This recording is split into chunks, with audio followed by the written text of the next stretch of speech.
We're back again. Well, I'm back again, and hopefully you are too. Well, we are talking today about another concept that is probably common if you are in debt, and hopefully not common if you are not in a lot of debt. But we've got to cover it. It's part of the whole idea of going from debtor to better, which is the concept of our discussion through my book. And so today we're going to talk about debt management and CCCS, or Consumer Credit Counseling Services. Should you use them? Should you not? Are they good? Are they bad? While the hype around them, all that kind of good stuff. So we're getting closer to the end of the book. And so as you notice, we've got to cover a lot of the topics that hopefully don't apply to you.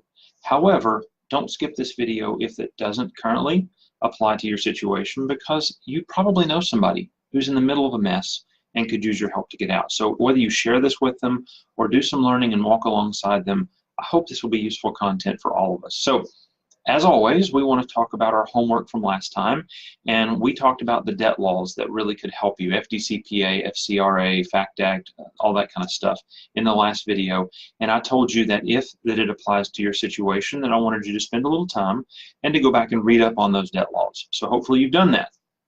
Today, let's jump into the idea of debt management and consumer credit counseling service.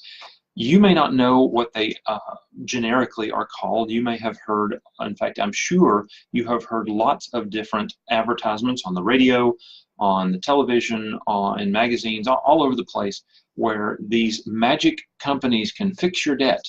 If you're more than X number of thousands of dollars in debt, call us and we'll fix it. It's almost like the used car commercials that you see all the time, or those car dealerships that have all the hype. And I really don't understand what the hype is about, because all they can sell you is simplicity and convenience. Now, don't get me wrong, simplicity and convenience are a really good thing. However, they always come at a cost. So let's jump into what they are, how they work, and whether they're a good or a bad thing. So first off, as I said, they're not magic. They offer simplicity and convenience. And do not get caught in the hype, because what they'll do is they will say, you're in a mess, we can help you get out of it. That's a good thing, because you do want out of the mess. They're saying, you're in debt, we have experience helping thousands of other people navigate the mess and get them out of it, and that's exactly what you need help with. So you take that bait, you call them, you talk to them, they say good things, and you sign up and you commit. But is that a good thing? And I keep asking that question. And the answer is maybe, but probably not. For probably 90 or 95% of you, it's not a good idea. So let's talk about why. There's two approaches that these kinds of companies can take. Again, I'm not going to get into the specific names of the companies, but they're either going to fall under the idea of a debt management company or a debt settlement company, or they're going to be a consumer credit counseling service. And both of them are a lot different. One side of that coin, the debt management and debt settlement companies often are going to try to settle your debts on your behalf. Sometimes they use attorneys to do this, sometimes they just use interesting tactics, but the gist is they're going to say, all right, give me all your debts, stop paying all your debts, we'll try to negotiate settlements for you. Now, if you don't already know this, a settlement means that you are trying to convince the lender to take less than what you borrowed and say, okay, we're just walking away, that's all we're going to get from you. They report it on your credit as settled in full rather than paid in full. It goes contrary to the idea of the biblical teaching of, only the wicked borrows and does not repay. It's really not, in my opinion, the way to go. There are good times to pursue a settlement, but generally speaking, I'm against them. A debt management company, a debt settlement company, that's what they're going to do. That is their whole approach. Don't pay the debt, go out and try to settle the debt. This wreaks havoc on your credit. Now, just a couple of videos ago, I said I don't care about your credit score, and I don't. But I do want you to pay what you owed. You should be good to your word. You should follow through on your commitments. Now, that doesn't mean that you have to pay every dime of interest. It doesn't mean you have to pay all the extra fees. But if you've borrowed $5,000, I don't want you to pay back $3,000 and say, oh, I'm good, I'm done. What? No, that $2,000 is, you still owe that. Additionally, if you settle debt, then you might get a 1099, meaning you may have to pay income taxes on that debt that you settled, and that's not really a lot of fun either. So there's a lot of pitfalls there. So generally speaking, that's category one. That's the first option, is a debt management or debt settlement company. And what they're going to do is basically tell you to make your credit terrible so that companies will settle the debt with you, and you're out of debt, but you've left a wake of yuckiness in the past, and it's just been bad. And years from now, you will be paying for that with a poor credit score, which again I don't care about, but also the idea that you didn't actually pay all your debts off, and you didn't follow through on your word. I don't like that. I think that's yucky. I think that's just sort of grimy and slimy and ugh. The other side of that coin is consumer credit counseling service. Some debt management companies use that term. Some still call themselves debt management companies, but their approach is different. What they do is they say, okay, send us all of your debts. We'll go through and we'll create a DMP, a debt management plan. We're going to figure out what minimum payment makes sense based on all the debts you owe by contacting every one of your creditors, asking them to lower your interest rate, asking them to reduce the minimum payment to the absolute bare minimum that you can pay, so that you send one large payment to us. We distribute those payments to your creditors on your behalf, and all you have to do is worry about making the one payment. Remember, simplicity and convenience?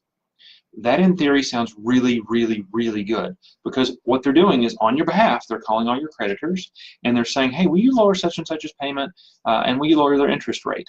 And oftentimes, because they're consumer credit counseling, the lender will say yes. I actually used to work for a credit card company, as I said before, and some of our credit cards were as high as 28.99% interest.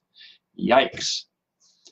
If consumer credit counseling called, we immediately would lower it to 9.99%, and we would waive some fees, and there you go. It was a super simple process for them because they had it down to a science.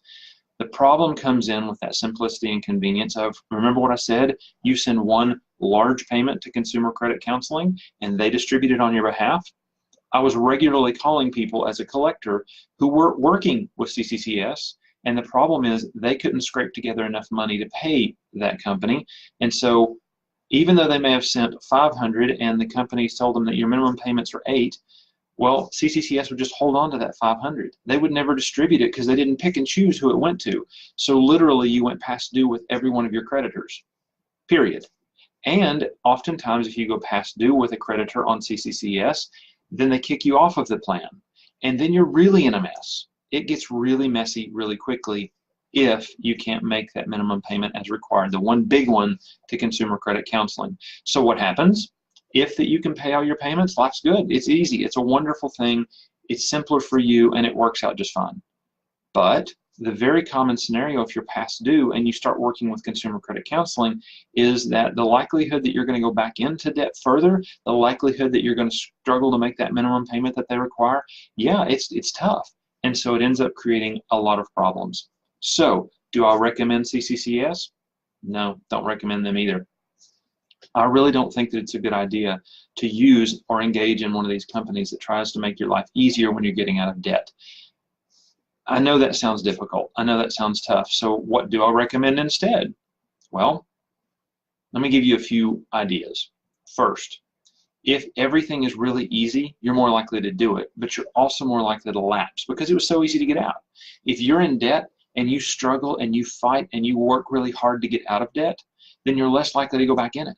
It's just like if you're losing weight. If I could drop 25 pounds and just basically in a week and no problems, it was super easy, why wouldn't I be just as likely to gain 25 pounds because it's so easy to lose it? What is going to force me to change? The struggle. When it is painful enough that I'm like, okay, I'm done with this crap. I'm done. I am over it. That's what's going to drive me to be willing to change. So that's one reason. The second is you can most of the time negotiate just as good of a deal with the creditors as consumer credit counseling could. And it won't show on your credit report that you've worked with credit counseling, and it won't show on your credit report that you've settled if you went down the road of the settlement companies. There's all these benefits to doing it yourself. You learn how to do it.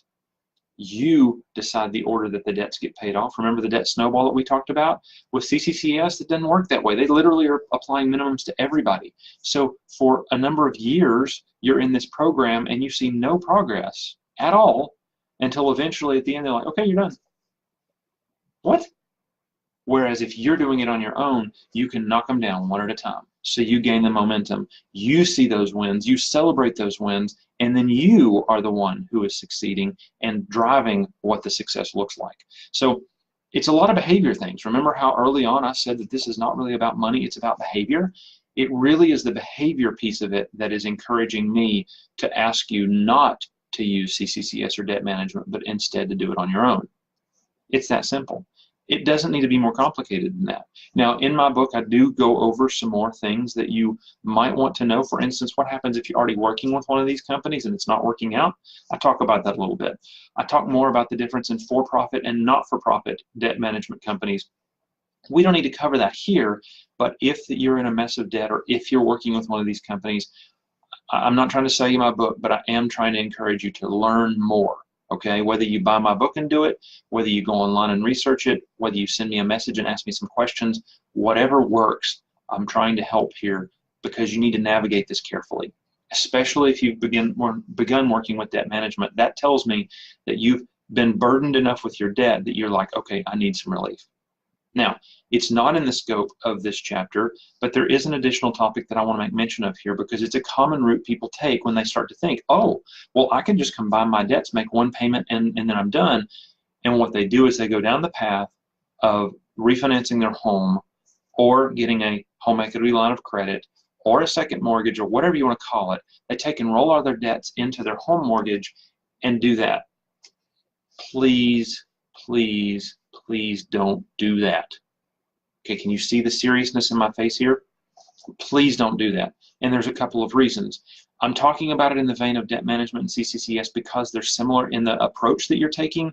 It's just you're doing it yourself by going to the bank and asking for a loan. But the reasoning behind it for doing it and not doing it are very much the same, with one additional piece. When you don't pay your credit card bill, what happens? Pretty much nothing. When you don't pay your mortgage payment, what happens? You can lose your house. They can come take your house. So a lot of people say, oh, well, we did a home equity loan and just paid off all of our credit cards. And they want me to applaud them and they want me to pat them on the back, but you know what they just did? They said, hey, I'm going to give you permission that if you don't pay your credit card bills, you can take my house. They gave the company permission, hey, if I didn't pay company A, B, C, D, E, oh, you can just come take my house, no big deal. That's scary, people. That is really, really scary. So think before you take these big steps. Think before you take action with consumer credit counseling, with debt management, with a home equity line, anything that you consider that supposedly simplifies the process of getting out of debt, that supposedly is this magic pill or pressing the easy button or whatever metaphor you want to use. Be careful. Think through it. Learn. Ask questions to somebody who knows what to do and has navigated it before you take that leap, okay? I'm trying to look out for what's best for you, and trust me, you do not want to press the easy button when it comes to getting out of debt. As hard as it is to understand, I want it to be difficult. I want you to struggle. I want there to be the challenge. Just like people who take up an exercise regimen. You know, I do some running occasionally, and I have this grandiose idea. I'm going to run a marathon one day. But you know what? I'm not built to run a marathon. I've never even run a half marathon. A 5K is a stretch for me. But guess what? If I don't consistently push myself and struggle and have the challenge of achieving that little bit more, then guess what? It's not a challenge. I'm not going to try to do it. If I can get up and run 5 miles every morning and it's no big deal, why would I bother doing it? If it's easy to lose 25 pounds, why wouldn't I just gain 25? Because heck, I can lose it. It's no problem. You should struggle through the process of getting out of debt enough that you don't want to go back and do it again. Don't try to press the easy button. Now, don't make it harder than it has to be, but don't press the easy button.